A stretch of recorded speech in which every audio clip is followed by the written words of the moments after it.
Doing? Does everyone appreciate what a historic day this is?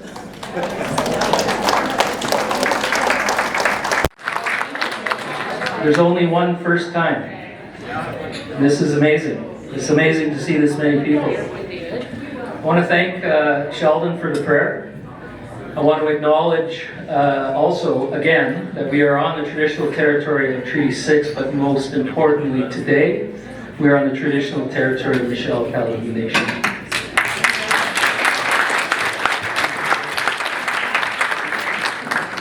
My name is Troy Sheldon.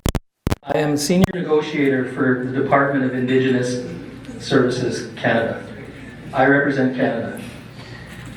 My job in the last 2 years has been to bring people together into a single voice. And as most of you can appreciate, that is not easy. It took an enormous amount of patience and courage and perseverance to bring Canada to the table.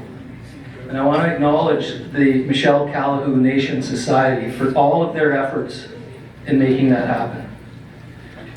They all did so at considerable personal cost. It's hard. It's extremely hard.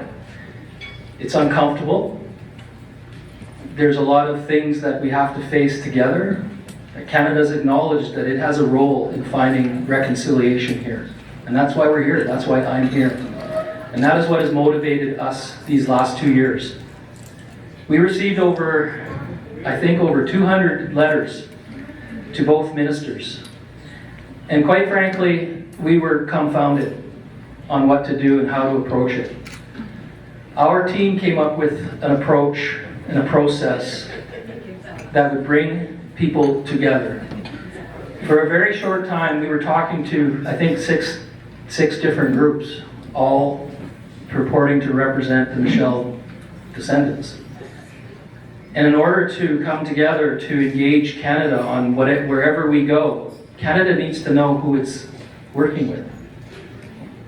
And through the leadership of MCNS, stand up, you guys, please. I want to acknowledge, come on. These individuals, who are spread out all over the place, by the way, come together on behalf of the descendants to push Canada, and they have pushed us hard.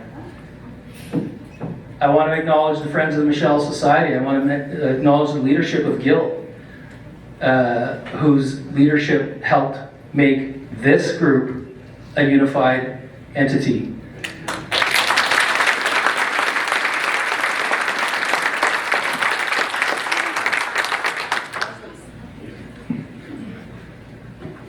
Oh, here's Dan. All rise. And Rosalind. So please, acknowledge these guys, because it ain't fun dealing with us.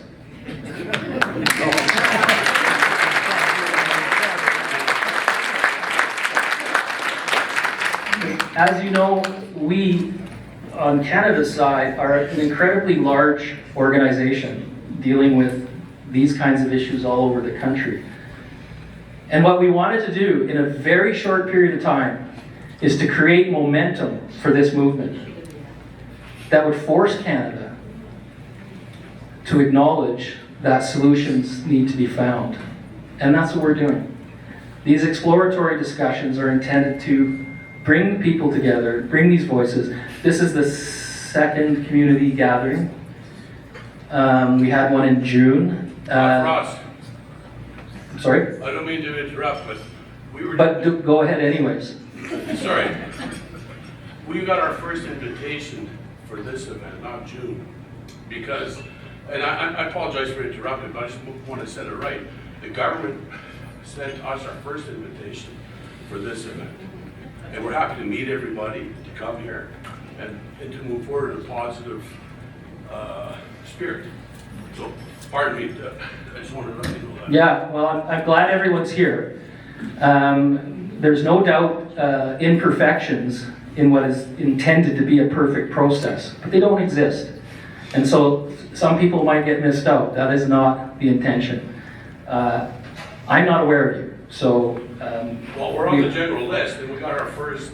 Okay, but maybe I could get through my presentation, and there's lots of opportunities for people to ask questions. They have created a transparent process. There's no intention to withhold anything. We're not interested in working with an organization, any organization, that is not transparent. And we on Canada's side have insisted on that, and I appreciate the efforts that they've taken to make that happen, even though it may not happen perfectly all the time. So thank you.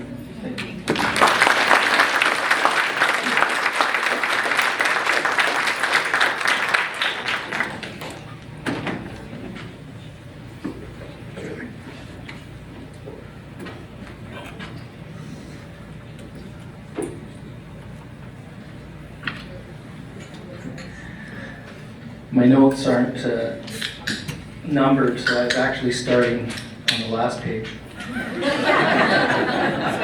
But as per usual, I wasn't looking at my notes. So I want to welcome you all here. At the last meeting, I never really had a chance to meet everybody here, but I attempted to go around the room and meet everybody, and if I can remember 5 names of the people I met, that will be victorious. So thank you for saying hello and honoring me with the opportunity to be here to speak about this.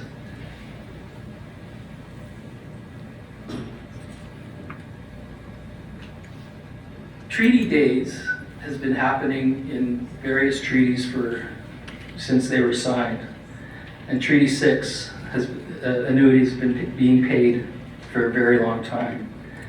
There was a treaty paid for some of the descendants. I think the last one was 1991, 92, but it was more broadly. It was a broader event. This is for you. This is for Michelle. And that, for me, makes it special.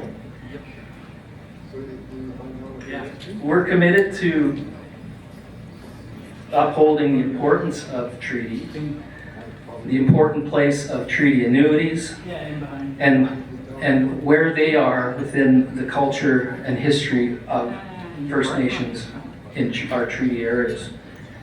It is an exercise in recognition of reconciliation. Demonstrates the relationship, the significance of the relationship between Canada and Indigenous people. Indigenous Services would like to congratulate the Michelle Calhoun Nation for entering into a protocol agreement that represents the unification of the groups. The descendants of the Michelle First Nation Association, the Michelle Unity Group, the Michelle Band United for Justice, and the Michelle Corporation. And the Friends of Michelle. Apologies. How did we get here? Where did this start? I mentioned briefly a letter writing campaign, but that wasn't the first that Canada heard from you. But it was the first time where we really heard you.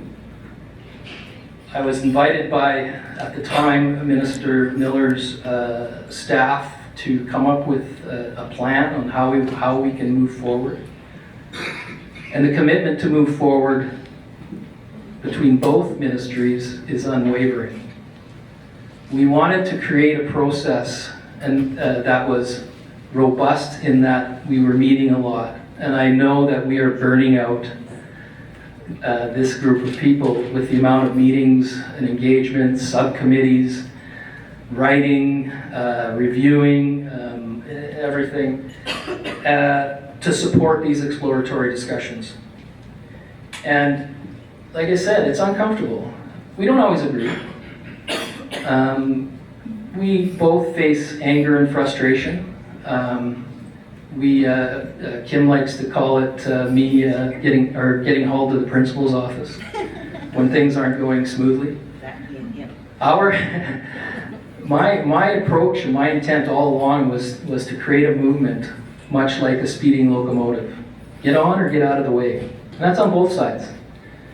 We can't embrace a process that is going to go in multiple directions. or being frustrated by false leaders who have ideas on how this should go. This is hard. And we will create a path, we have created a path that we think is capable of success, which is the recognition of the Michelle Nation as a band. How are you going to do that? Well, give me a minute. And as before, many of you were here the June 10th, I think, and multiple questions came forward. All of those were recorded. All of the answers were recorded and distributed to the membership through social media, I believe.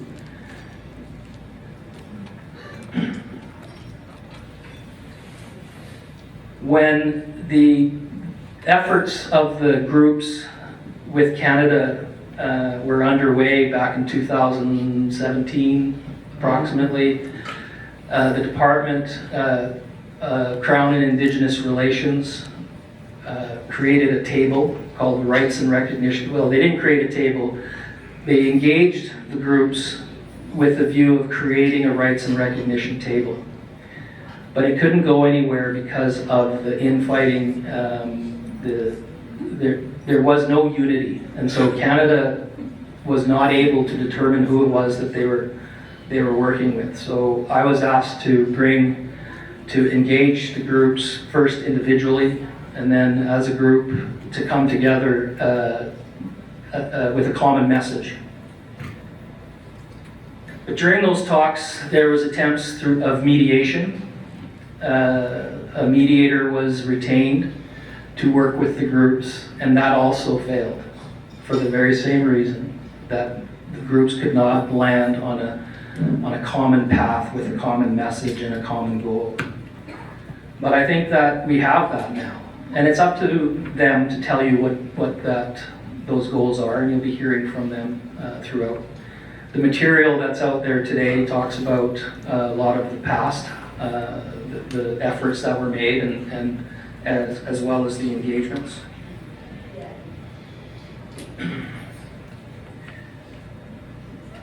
Four of the groups were seeking band reinstatement under the Act, which is under the purview of Indigenous Services Canada, not Crown and Indigenous Relations.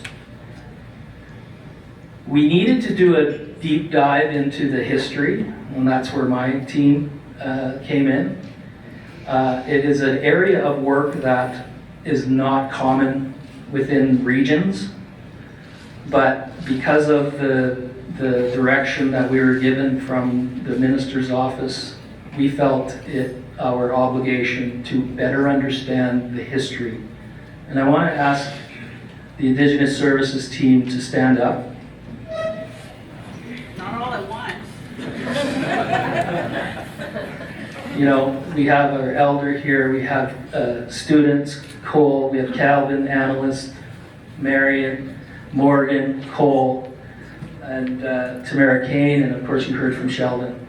These people have dedicated their work, their interests, and all of their efforts to this common process, this movement, and I'm proud to call them my colleagues. Thank you.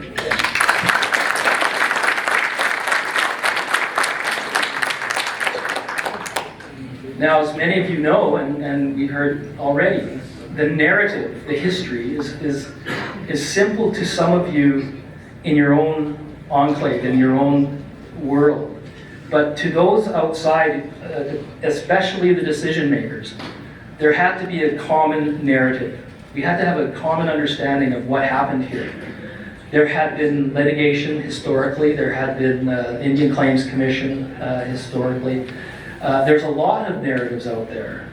And what I found going internally and talking to decision makers, everyone I talked to had a different understanding of what that history was.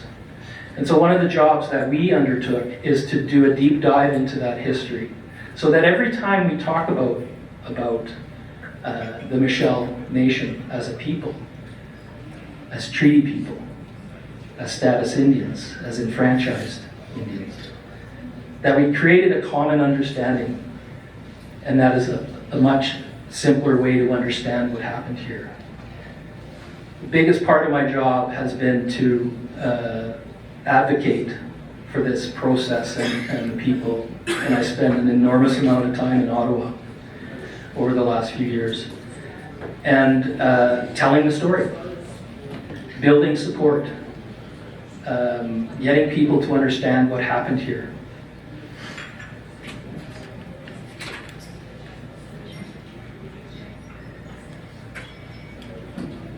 I mentioned the letter writing campaign, which started around 2020, and before I even met these individuals, I was scared to heck about actually meeting them because they were fierce.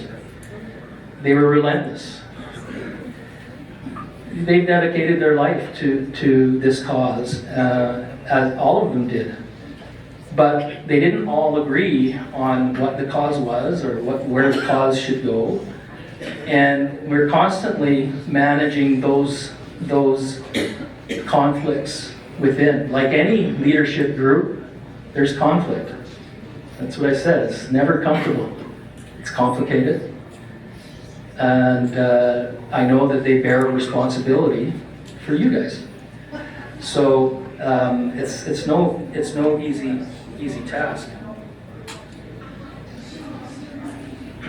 The one common thing, despite the different narratives, the different story, there's a few common things that I seized on, and that is band recognition. They all wanted band recognition. History has happened. We can't change it, but we can interpret it better. We can interpret it properly. And with a common voice now, a movement of descendants of a people who signed the treaty, we're going somewhere. We started these exploratory discussions, and that is a very meaningful term in our world. It says, like, we're not interested in having a conversation just to have coffee. We want to go somewhere, right? And that's what these discussions have been. There's no commitment to end up in a particular place. Our commitment is to the process. And under that process, we know where you want to go. And that is to have your status recognized, both as a band and as Indians. We started the process with bilateral discussions with each of the groups so I could better understand where they're all coming from, what's similar, what's different. What are the personalities? How do we approach this conversation? It's not an easy one. And once we felt comfortable with the narratives of each of the group and the people and who they represented, we invited them to join. And those were difficult times because we are interested in progress. We're not interested in a continued debate or a battle. We want to go somewhere with you. And so I was very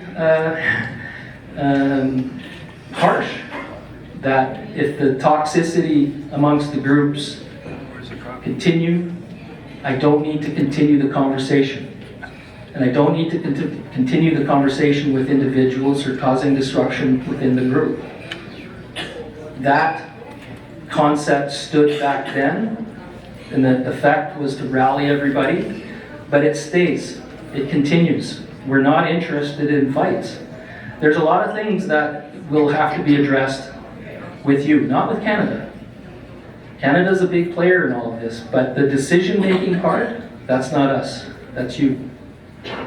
And there will be a time, I think, when elections are held and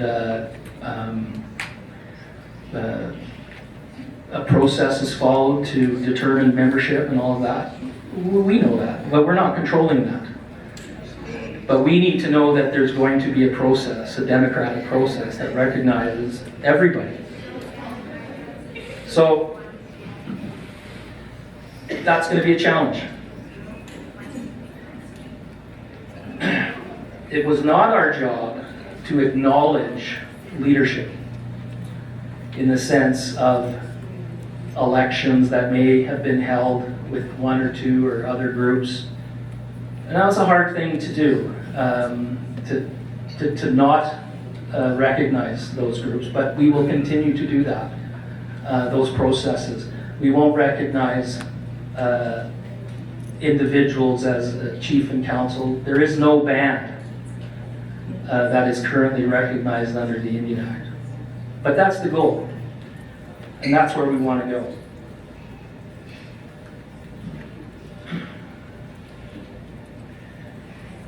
Once we smoothed out the narrative, the relationships, and created a process, we entered into the protocol.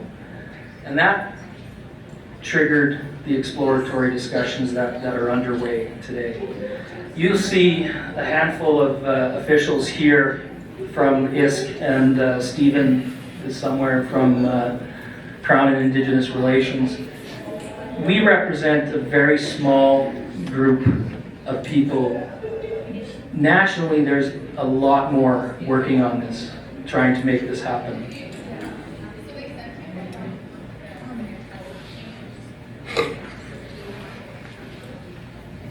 In terms of process, we meet regularly as a main table. And the main table will set agendas on the issues and things that need to be worked on. And we create technical tables, sub-tables. And again, this is not a process that is imposed by Canada. This is a process that was developed in collaboration with MCNS. There are technical meetings that deal with matters of just membership. And so there will be other people from my world that will participate in that. We have a table that deals with communications, and some of our communications folks are here today, as are the Michelle Pipiquan, or they will be here. It took time. You know, people wonder, well, when is this going to happen? When can we be a band? One of the tough things about process is that we have to commit to the process, and the outcome will be determined on how well we execute the process. And on my side, I have to bring along an entire bureaucracy that manages these types of matters, and be a strong advocate, not just for the Michelle Nation, but for the process that has been forged together with MCNS and Canada.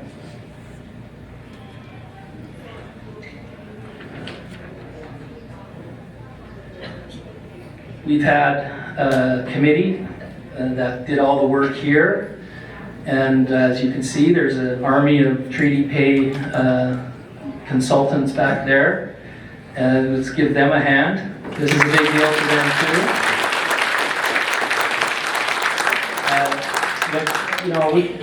A big part of the department's business is treaty pay, and every summer when we do it, most of them take place in the summer, they put out a call for volunteers to come out to do these kinds of events, and I can tell you that the response was huge.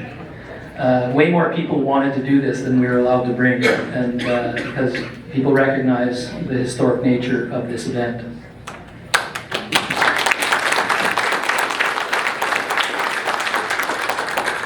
And I know that this event has given an opportunity for us to talk about these things, but I don't want us to lose sight of what the purpose of this event is, and the biggest part is the treaty pay.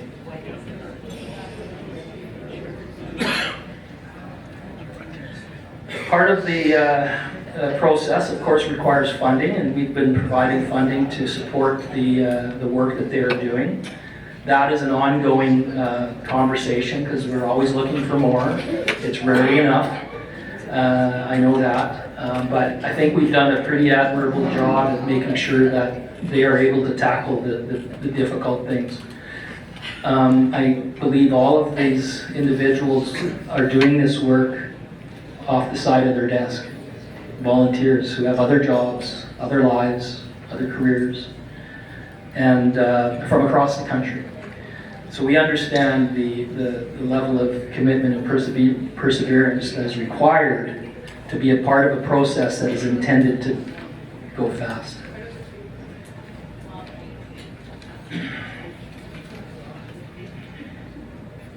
I've heard through these sessions questions and comments about not being supportive of this because Canada's trying to push Michelle into a modern day treaty. First of all, I defy anyone to tell us what that is. But secondly, to be clear, we are not. I don't have a mandate. Canada doesn't have a mandate to do that. The recognition back there of treaty pay is an acknowledgement that you are part of Treaty 6. You are part of Treaty 6. That's not going to change.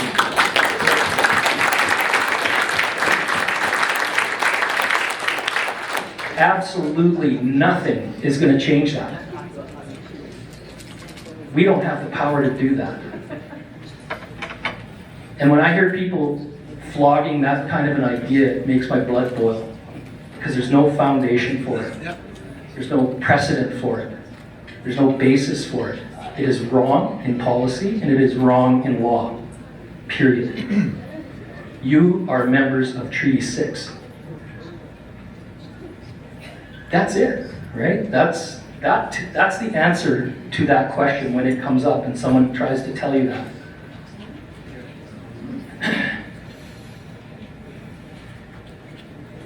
If this process is successful and you become a band, and in order for that to happen, the minister creates an ordering council that says you are a band.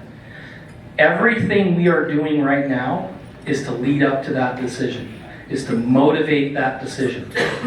We, as a department, will make a recommendation to the minister on how to proceed. And that's what this process is doing.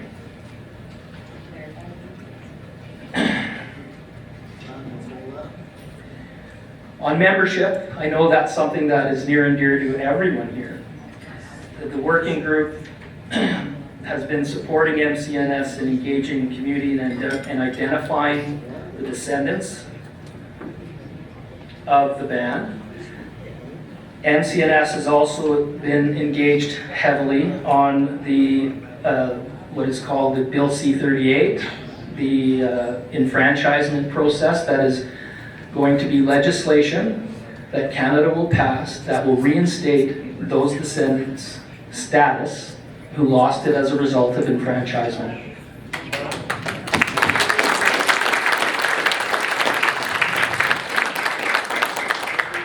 Now, I don't think we will ever go as fast enough for everyone in this room, but I can tell you after 30 years of working in this field that the pace that we are proceeding on is monumental.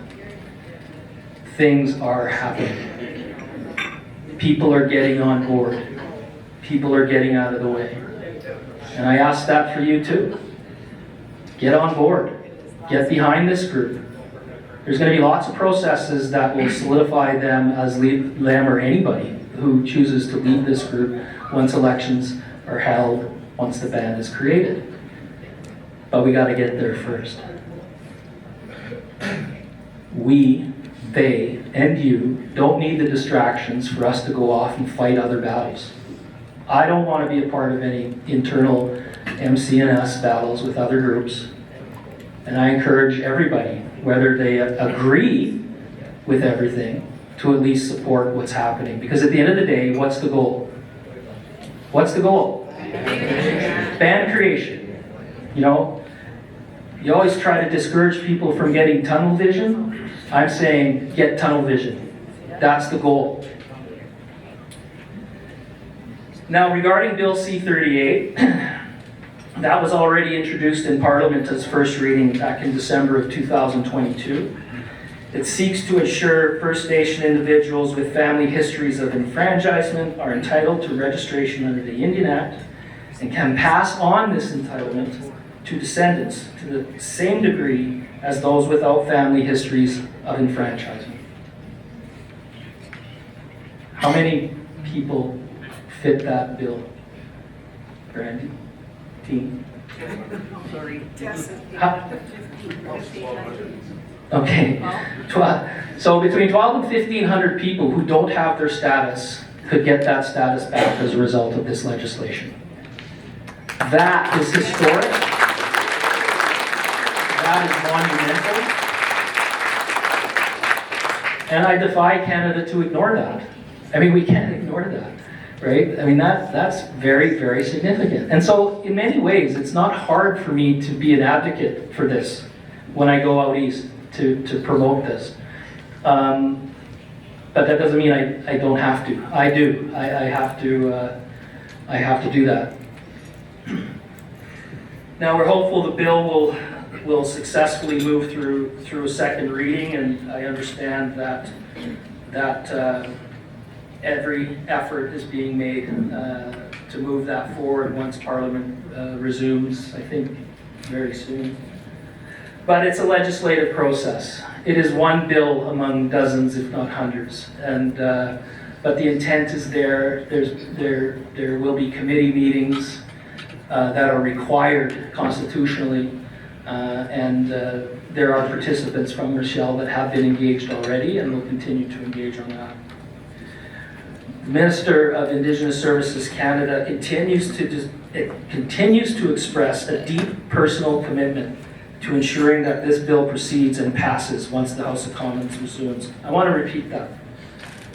The Minister of ISK continues to express a deep personal commitment to ensuring that this bill proceeds and passes once the House of Commons resumes in the fall.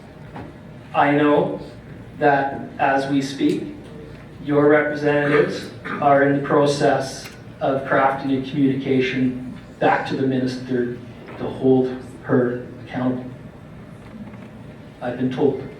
So often, not always, we pay attention to that. That means something. So we're waiting for the House of Commons to resume for the remainder of 2023. And I look forward to the next time we gather to talk about that. In anticipation of the bill receiving royal assent, the department has developed a specific application process for Bill C-38 and for impacted applications to ensure that they will be processed efficiently. So I think anyone who's gone through our status application process understands the frustration and delay. The department's aware of that and is developing the means to streamline that once it's ready to go.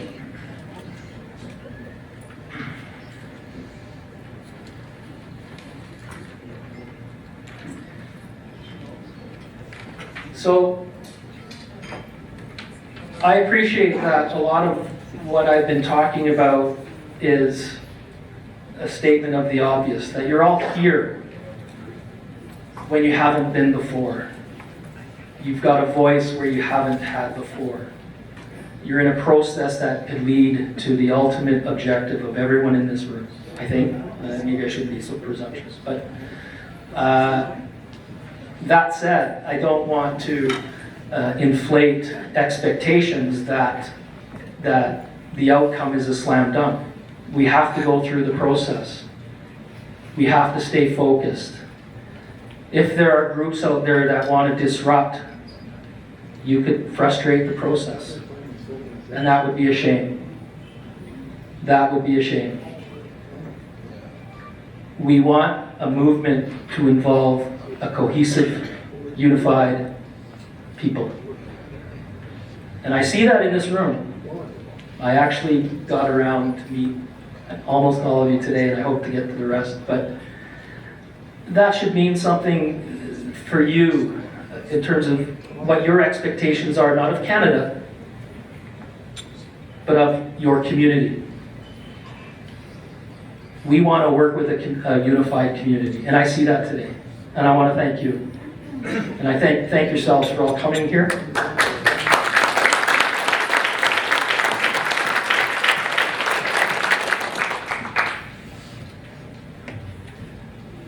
And if you wonder what will happen if there's disruption and if we get derailed, wonder what reconciliation would look like.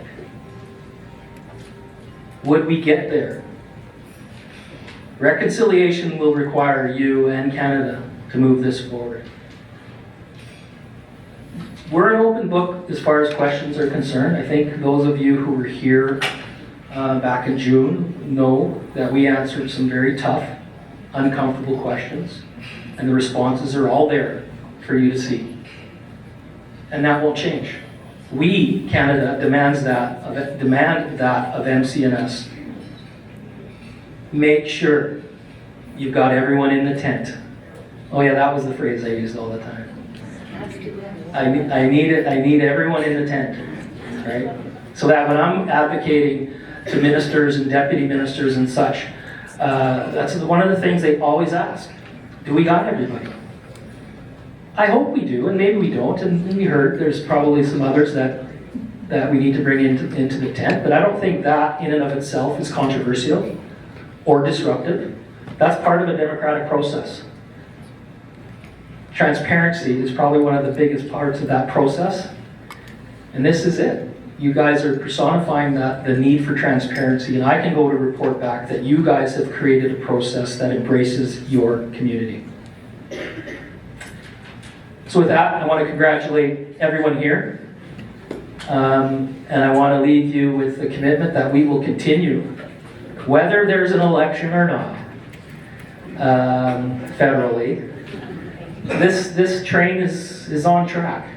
We are moving forward. And understand, I've worked for 7 or 8 prime ministers, yet I've been involved in the settlement of some of the biggest claims in the history of Canada. Some of the most controversial claims in the history of Canada. Those never fit squarely within a 3 or 4 year mandate of a government. We have people sitting right there that will make sure that your cause continues. Okay?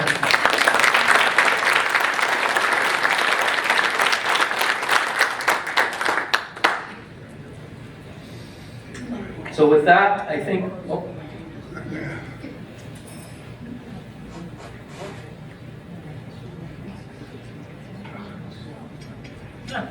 Okay. I've heard a couple of comments earlier about people not getting information. Canada has a list of information, so the 838. We don't have contact information for everybody. So we had to rely on what we had. We relied on what MCNS had. So each of the groups. So there was, to my knowledge, no attempt to keep people out of the loop. I think their social media illustrates that. But yeah, if there were people that didn't get notice or whatever, that's probably because the contact information wasn't up to date. But I don't really know, and I don't really want to speculate. But there's no effort to keep people out.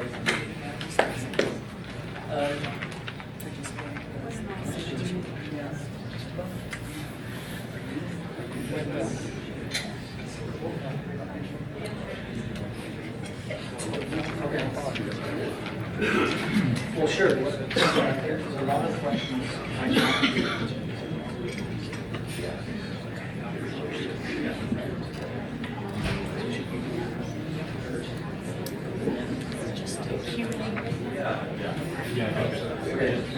I expect there's lots of questions, and I'll ask you to be patient. There's going to be a presentation from Maurice Law, your lawyers, or lawyers for the MCNS, to do a presentation of their own. And then the 3 of us will sit up here and answer questions after their presentation. Does that work?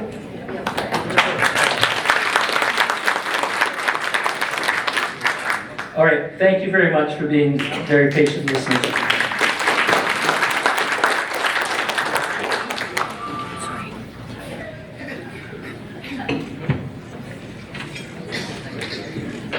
Awesome.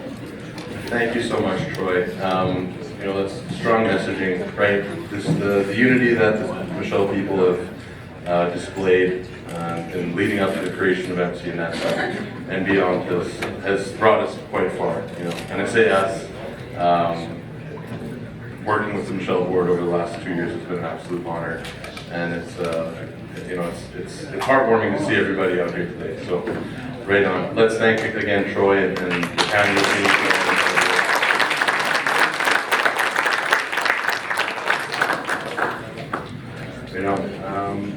So we've got a bit of a presentation. I'll boot that up right now, and I'll allow my colleague to introduce himself. Hello everybody, my name is Garrett Lafferty. I'm part of the Maurice Law team that's working on this file. Logan and I are a small part of this team. There's a team working with the board seeking recognition as a band, right?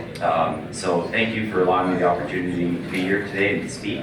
This is a historic event. I personally myself have never been to a Treaty Day event, and perhaps some of you haven't either. This is amazing. This is incredible to see, you know, Canada's symbolism of this event, acknowledging that you are Treaty 6 people. We're incredibly lucky to be here. So let's go through it.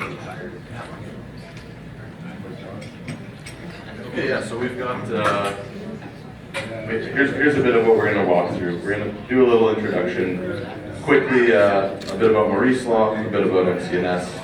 We'll go over some of the history of the band. Now, I know a lot of you will be familiar, but for the benefit of just acknowledging the historical nature of this event, you know, what it's taken to get here. We'll present a little bit on that, and then we'll do an update on the band creation process, right? On the exploratory talks, and then we'll talk about the SOI, and we'll do a joint question session with Troy after. So a bit about Maurice Law. We are really the only nationally owned, Indigenous owned and operated, law firm in Canada. Started in 2002 with our founding partner, Ron Maurice. And today we're a team of just over 20 lawyers across the nation. And we practice almost exclusively Aboriginal rights and treaty rights enforcement litigation. So this is almost like exclusively our area of practice. Again, Garrett and I are just a small part of the team, and that's a bit about Maurice Law. But you know, today we're here for the Michelle people, right?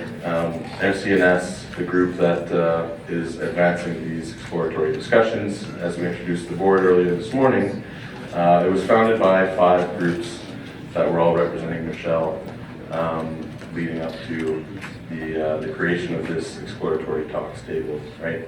And that unity of all these groups into one society has allowed for a powerful lever, right? To talk with Canada, right? The objective of MCNS is to pursue that formal band recognition through Section 17 of the Indian Act.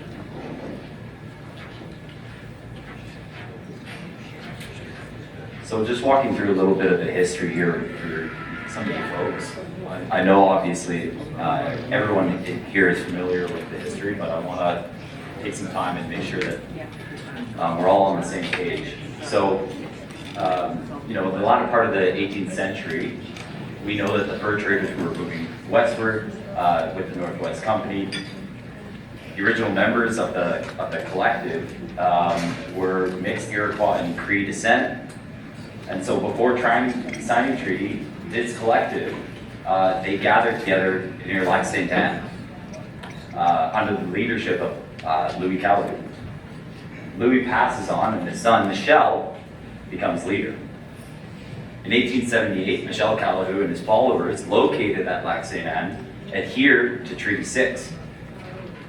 From there, the band moves east from Lac Saint Anne, 13 kilometers from the mission at St. Albert. In 1880, Indian Reserve 132 is surveyed. The reserve is 40 square miles. It's massive. The size was meant to satisfy a treaty obligation for 200 people. This is some of the best agricultural land in the province. There's a copy of that survey plan there.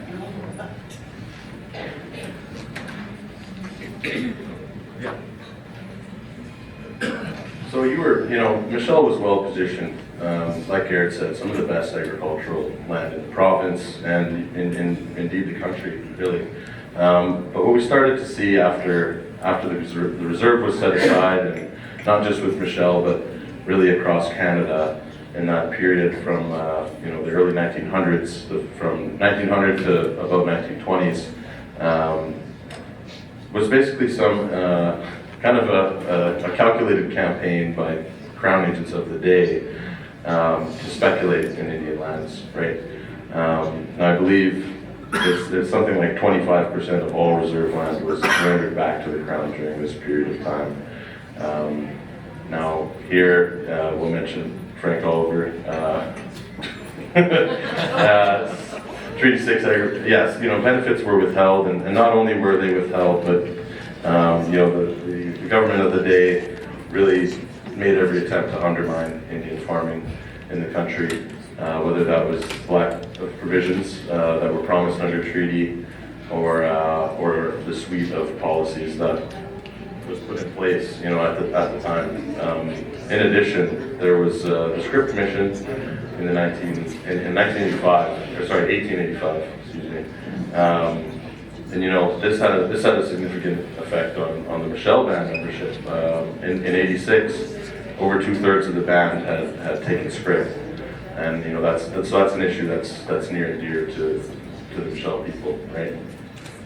Surrenders of land, again, as I mentioned earlier, the Crown agents of the day had engaged in an aggressive series of land speculation, basically inducing reserves to surrender their land and then turning around and selling it to their buddies for pennies on the dollar. And this was across Canada, and Michelle was no exception.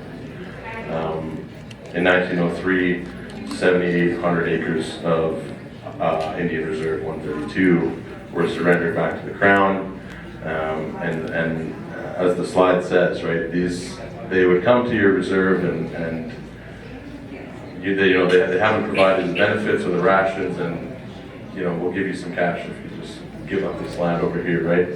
So the land sales were so undervalued that they needed horses and implements could not be bought, right?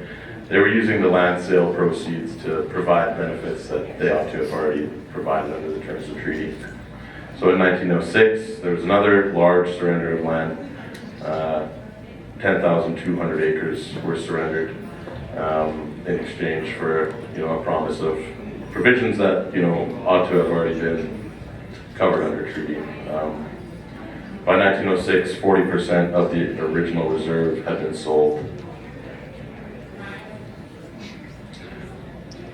So, along that same line of policies to surrender and retake, to take back Indian lands that were set aside, was the enfranchisement provisions of the Indian Act. So in 1928, how many people here? 10 Michelle members and another 3,800 acres of land, were given up at the time. And, at that time, there wasn't a hell of a lot of benefit to being an Indian, right? It was a rock and a hard place, as the slide says. So in 1928, there was a large enfranchisement, and in 1958, there was the final enfranchisement, whereby the whole reserve was lost, right? And people were paid out piecemeal, and they lost their status. So,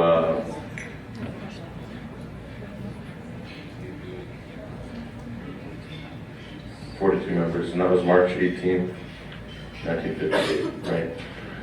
So, here we go. Reconciliation, right?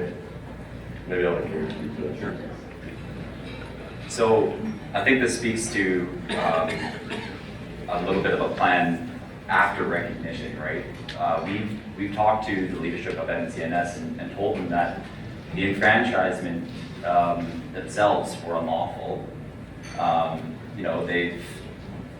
We've gone through the process of entering into exploratory discussions with Canada, acknowledging that these were historic wrongs.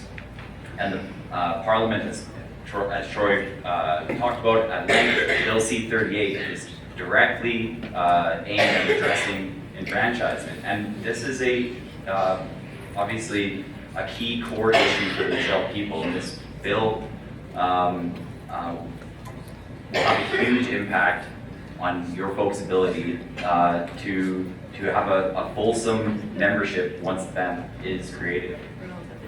So I think we also heard that we have outdated contact information from everybody, and I really want to emphasize this about the process and where we're at. We've been working with the board extensively. We meet with them regularly to develop these processes in consultation with Canada, and that's what the statement of intention is. There's a stack of them over there on the table. We need this information. Canada needs this information. We need you to fill these out so that we know who you are and that you support the idea of creating a band in the future. That's all it is. It's just a way for us to get in contact with you and an acknowledgement that you support the creation of a band, right?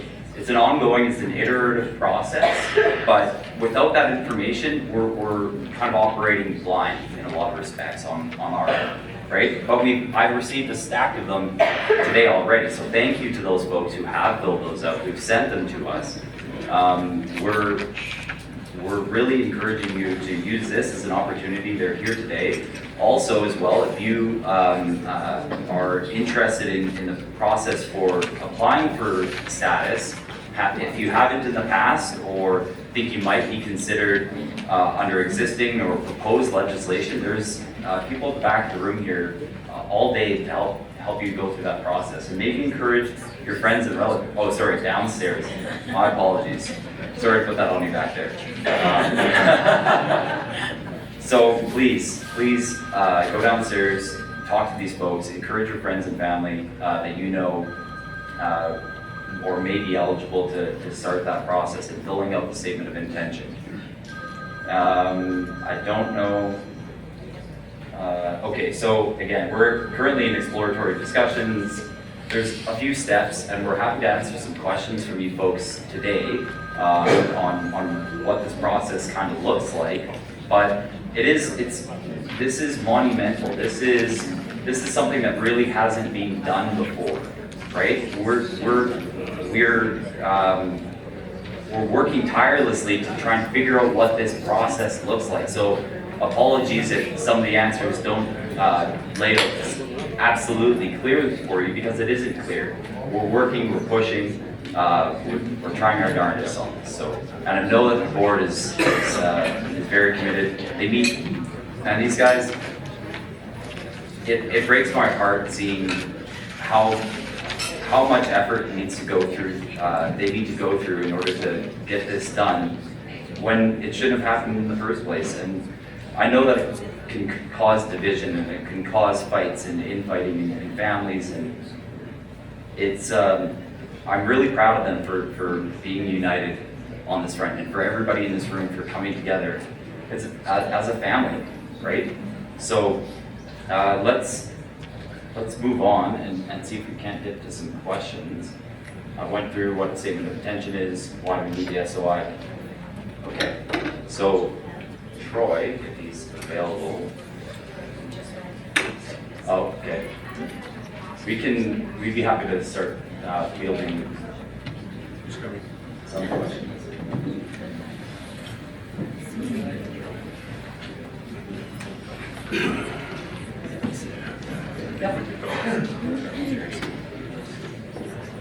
Again, I'd just like to give some recognition to our board members. They've, as Troy said earlier, they're doing that off the side of their desks. It's not a paid job. The amount of hours they've put in on advocating for the people and moving us to this point where we are today, right? So maybe a hand for the board.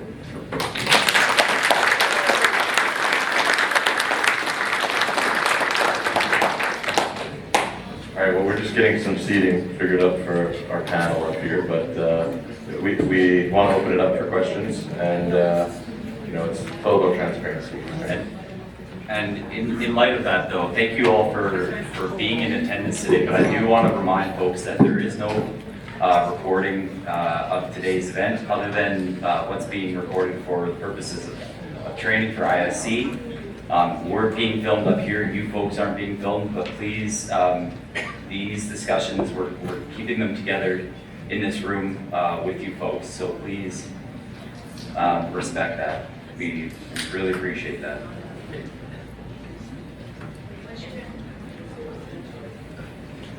I'd like to address the idea of the statement of intent that I sent to the last one. And my brother did too. And the invitation came from the department for all 83s who are being moved on the joint list. My brother got an invitation and I did not. And my mother passed away and we sent all that information in years ago. So I'd like to know also what we have to do to change our information with the department, because I have phoned and phoned, and that's all I want to do, is just make sure that when someone passes me in my family, that the information of the department, now general list, needs to get that information. And a lot of us have moved.